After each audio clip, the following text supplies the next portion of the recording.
Hello à tous, j'espère que vous allez bien. On se retrouve sous le temps pourri de Manicourt.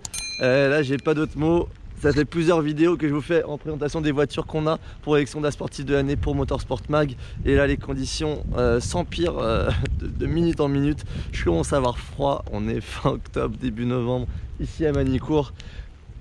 Peu importe, ici on a le 718 GT4. Une de mes voitures coup de cœur. J'aime vraiment beaucoup cette voiture dans l'esprit. J'aime déjà beaucoup Porsche et les produits qu'ils font. Et là on est sur un Flat 6 Atmo, donc profitons des Atmo tant qu'il nous reste des Atmo. Et c'est pas surjoué, mais si vous pensez que c'est surjoué, c'est pas surjoué. J'aime vraiment beaucoup cette voiture Flat 6 Atmo. Donc voilà pour après petite présentation extérieure. Donc on a ce nouveau bouclier par rapport au 981. Les jantes GT4 spécifiques à ce modèle. La petite inscription GT4 sur les side blades, sur les côtés, sur les entrées d'air qui se trouvent ici. On a l'aileron qui est nouveau, les feux qui sont repris du 718. Alors cette partie dont je suis moins fan, c'est le diffuseur en deux parties avec les échappements qui sont plus ou moins intégrés. Je trouve ça justement pas très bien intégré. Je suis désolé s'il y a de l'eau qui se met sur l'objectif. Mais vraiment les conditions ici sont compliquées. Le petit G4 T4 qui est pas en noir ici. Les ronds j'aime bien avec ce petit support façon course. Sachant que GT4 il existe une version compétition qui est engagée dans les championnats GT4 à travers le monde, championnat auquel j'ai participé cette année.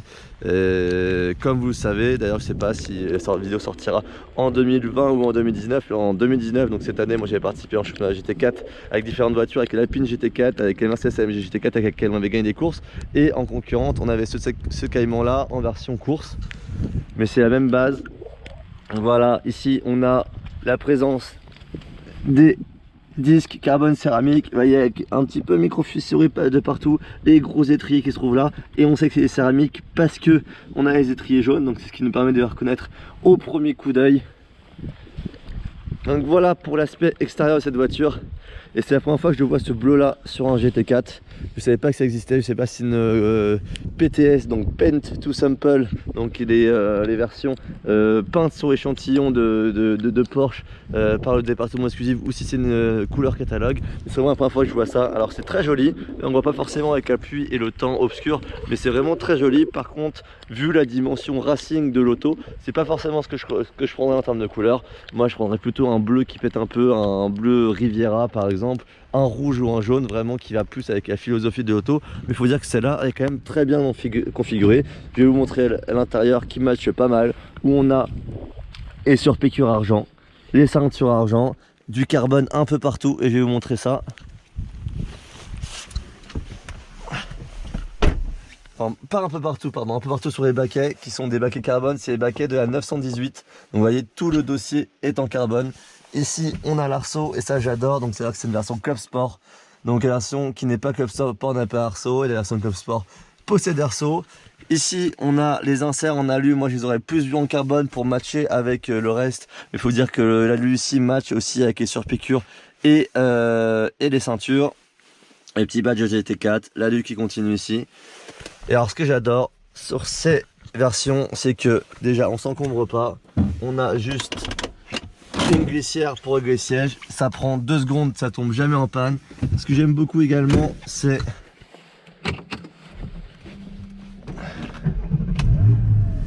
le fait que le volant, le diamètre du volant soit assez petit par rapport à d'autres voitures que j'ai pu tester ici, parce que hier on a fait les chronos de toutes les voitures sur ce circuit là, donc sur le circuit GP quand c'était sec bien entendu. Là il fait un temps pourri, donc on a bien fait de faire les chronos hier. Mais voilà, donc ce que j'aime bien, c'est que le volant est assez petit, donc il tombe vraiment bien en main. En termes de position de conduite, toujours chez Porsche, on tombe parfaitement, les baquets maintiennent bien, c'est vraiment super sympa. On a le petit marqueur à midi ici qui fait très racing, le volant Alcantara, on a d'Alcantara ici, on a du cuir ici, de l'alu ici, les petites tirettes, parce que sur la version GT4 et Boxster Spider, c'est remplacé par des tirettes. Ça c'est plus pour l'esprit que pour un réel gain de poids, c'est vraiment pour l'esprit du véhicule. Ça j'aime bien, j'aime vraiment, c'est sympa. Et on a la fameuse boîte manuelle. Donc ça fait plaisir, ça va de pair avec le moteur Atmo, c'est sympa. qui propose toujours la boîte manuelle. En vrai, je pense que maintenant il faudra avoir le choix entre la PDK et la manuelle pour cette voiture là, mais bon, c'est un parti pris de la proposer qu'en manuel. À l'époque, les Cayman Air et les Boxster Spider, donc de la première génération, étaient, donc les 987 étaient disponibles en boîte manuelle, en boîte PDK, on avait le choix. Là, ils ont voulu faire plaisir aux puristes en mettant qu'en boîte manuelle pour aller avec la physionomie de la voiture. Moi, je pense qu'aujourd'hui, ils pourraient proposer les deux et laisser le choix au consommateur final. Donc voilà, pour la petite présentation intérieure, ce qui participe aussi à l'ambiance, ces petits extincteurs qui se trouvent entre les jambes du passager. En termes d'ergonomie, on a un écran qui est tactile. Voilà, donc on n'a pas les derniers intérieurs des 992, etc. Bien entendu, vu que la voiture, la base est un peu plus vieille, ça viendra un peu plus tard, je pense. Donc on a toujours les petits boutons qui ne sont pas digitaux, mais qui sont voilà directement inscrits. Et ça, j'aime vraiment bien. Je trouve ça sympa parce que il n'y a pas un milliard de modes. Il n'y a pas besoin de rentrer dans les dans les modes de la voiture, dans les modes digitaux pour se repérer. Tout se passe ici. Donc quand vous roulez sur la piste, vous appuyez ici si vous le voulez, ou pareil, je vous explique pourquoi. Vous appuyez ici, vous appuyez ici, vous appuyez ici longtemps. Et là, vous êtes en configuration optimale pour le circuit avec plus rien d'engagé, si ce n'est l'ABS qui reste connecté. Mais au moins, vous n'avez plus de SC, donc de contrôle trajectoire, et vous n'avez plus de traction control. Donc là, vraiment, vous pouvez vous amuser avec la voiture. Ici, ce sont les suspensions. Ici, c'est l'échappement sport.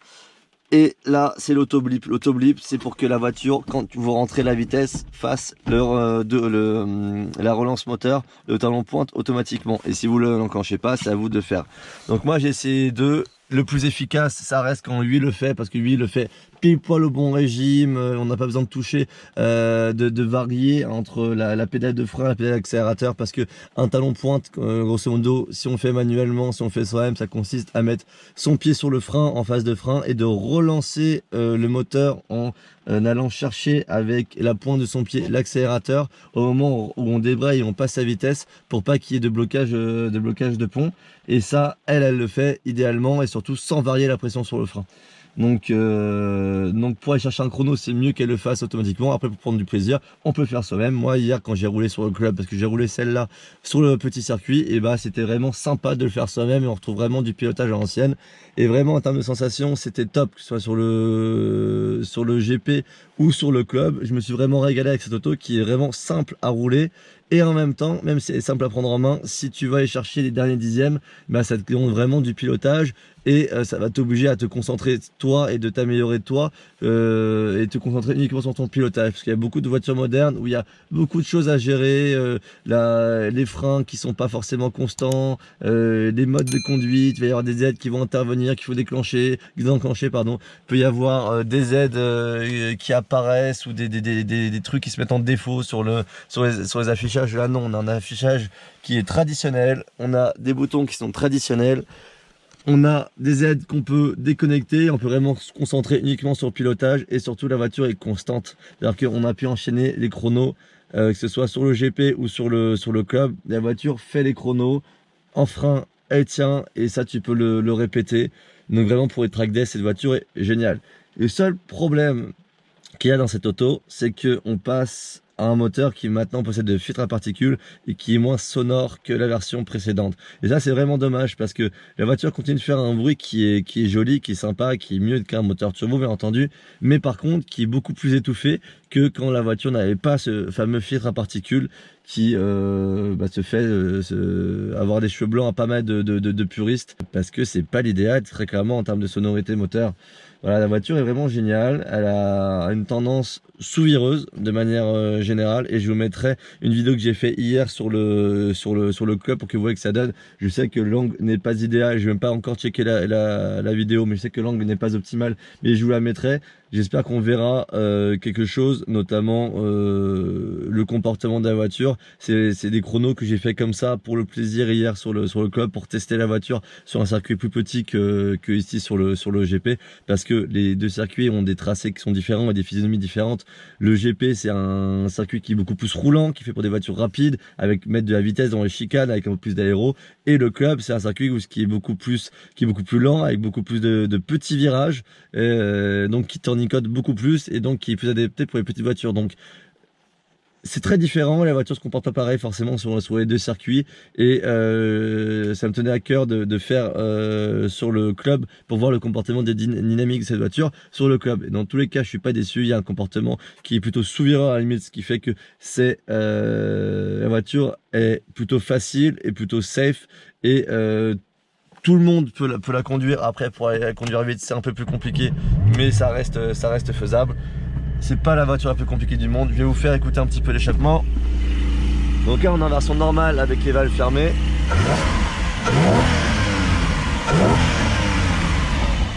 Ici on appuie sur le petit bouton magique. Là les valves sont ouvertes.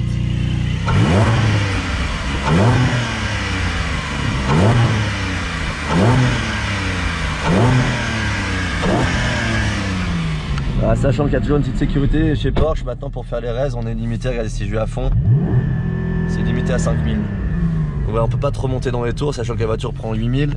Et comme ça vous donne un petit aperçu de la sonorité du moteur. Et donc pour ce qui est des caractéristiques techniques, donc flat 6 Atmo 420 chevaux, 0 à 100 km/h en 4 secondes 4. Voilà un petit peu pour les données de cette voiture. Et vitesse maximale de 304 km/h.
Arrête, si tu me chauffes avec un chrono, c'est pas comment je fais moi.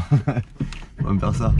Alors attends, fermé, je veux te dire, préparer une course, donner pilote, ça c'est... Préparer une course, c'est exactement ça. Ah non, merde. Et t'as fait Autoblip ou t'as fait toi-même? Ah non, je sais pas faire moi-même. Ah, c'est sympa de faire ça. Mais ouais, c'est mieux fait quand c'est lui qui gère. Il est très bien, j'ai l'impression. Alors attends, 2 secondes. J'en ai pas pour longtemps, mais il faut quand même que je choisisse. Tu le fais toi-même, toi?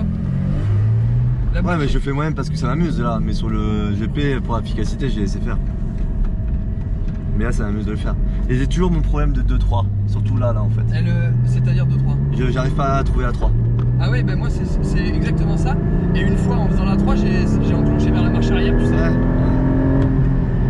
Et c'est pareil, la 2, quand on appuie, c'est compliqué d'aller la chercher. Ouais, c'est vrai. Là, j'ai fait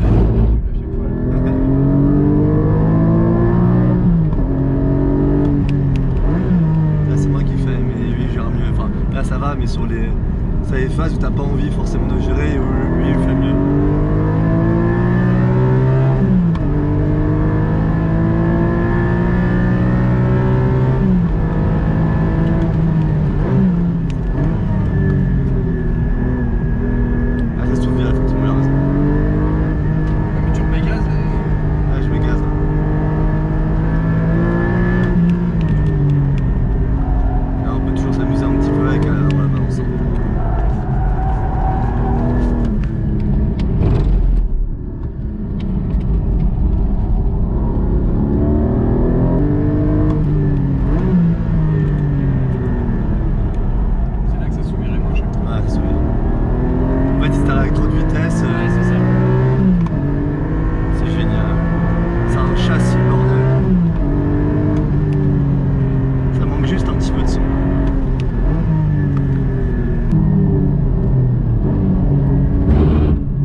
Ah, je te fous pas la germe là.